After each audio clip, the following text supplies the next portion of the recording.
Nagbabalik po muli ang inyong lingkod na si Pupuyo. Ngayong araw, magluluto tayo ng inihaw na liempo.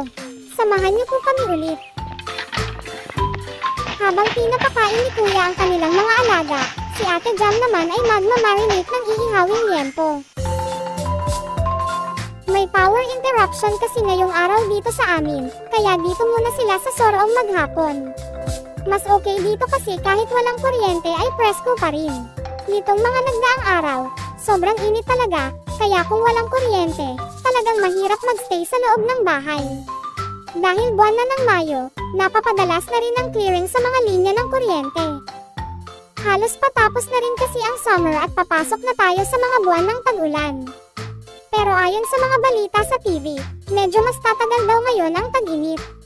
Okay lang naman ang summer, pero ang mahirap ngayon ay talagang sobrang init ng panahon.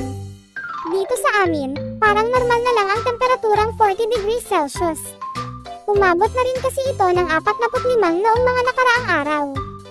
Ayun, tapos na palang linisin ni Ate Jam ang karne, magmamarinate na siya ngayon. Maglalagay siya ng bawang, laso na o sibuyas, mga 3 kalamansi, toyo. Katamtaman lang para hindi masyadong maalat. Magic sarap. Pamintang durog. Naglagay si ate ng 2.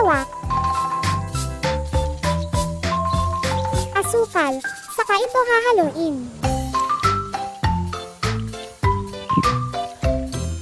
Ihalo lang ng mabuti para manutang rekado sa karne. I-marinate lang ito ng mga 20 hanggang 30 minuto.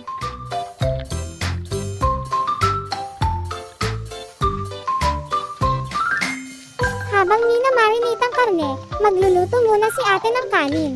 Madali lang magpaapoy ngayon dahil mainit ang panahon at tuyo ang mga kahoy at dahon.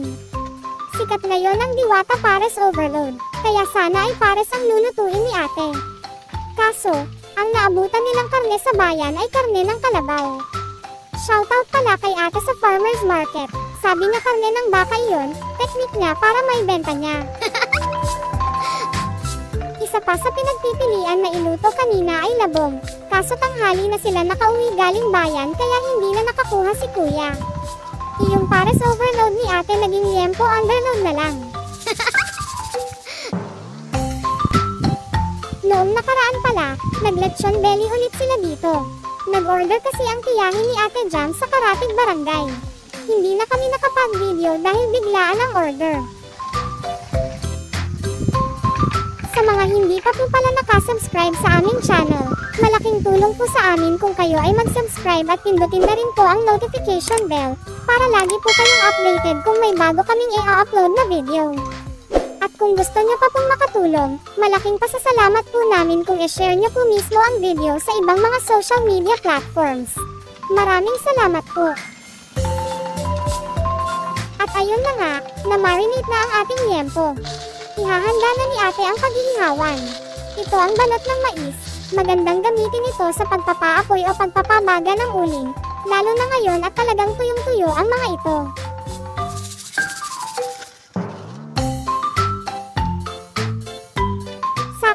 Naluto na rin ang ating kanin.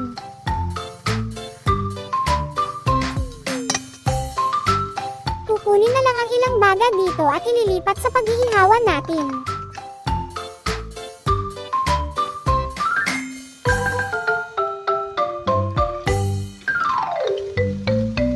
Konting paypay na lang, ate, at pwede nang mag-ihaw. Mga 40 minutes na rin itong na-marinate, baka nasobrahan na. Lalagyan sana iyon ng sili kanina ni Ate Jam, pero sa susunod na lang daw, kasi mainit na masyado ngayon at baka lalo pa kaming pagpawisan. Mga 1 kilo lang itong iluluto ngayon, at kung hindi maubos, pwede pa namang ulamin mamayang gabi. Sa hirap ng buhay ngayon, kailangan na talagang magtipid. Mahal na ang lahat ng bilihin, at yung iba naman, kapag hindi masyadong pinapansin, binabawasan pa ang timbang. Hindi ko na lang sasabihin kung sino at kung ano yon.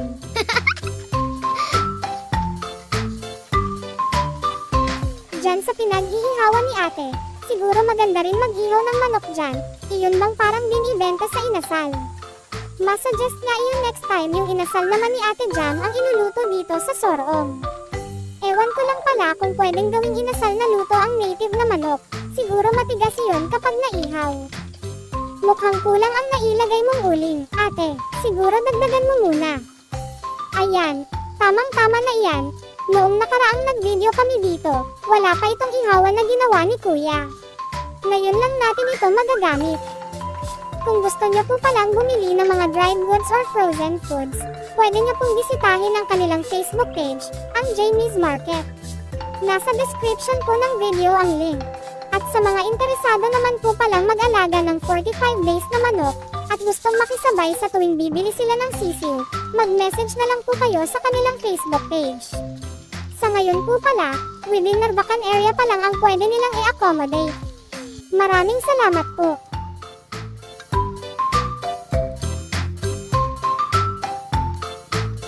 Umaapoy na ate, ihipan mo muna.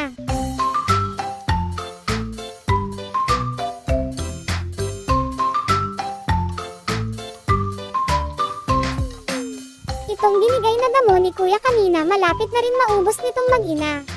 Mamayang hapon ulit ito bibigyan ng pagkain. At ayun na nga malapit na maluto ang liempo ni Ate Jam.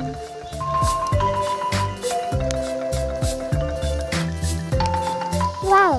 Amoy pa ng ulam na.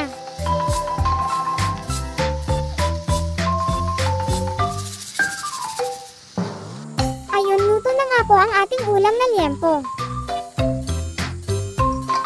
Double check mo ate, baka hilaw pa.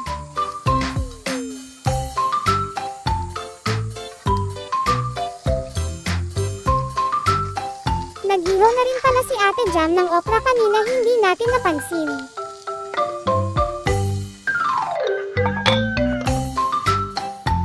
Dahil naluto na ang ating ulam, it's time na para maghiwa at tikman itong liempo ni Ate Jam. Lambot naman ang karne, kitang-kita sa paghiwa ni Ate Jam. Patikim din ako ate.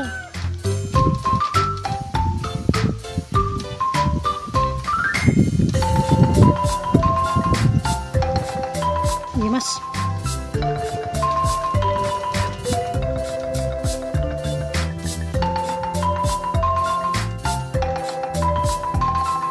Oy Ate Jam, tirahan mo kami ni Kuya Franz.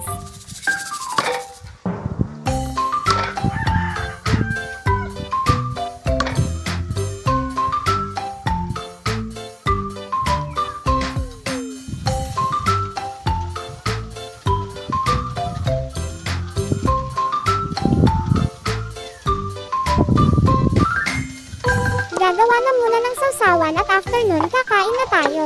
Toyo, bawang, sibuyas at kalamansi yan ang ating magiging sausawan.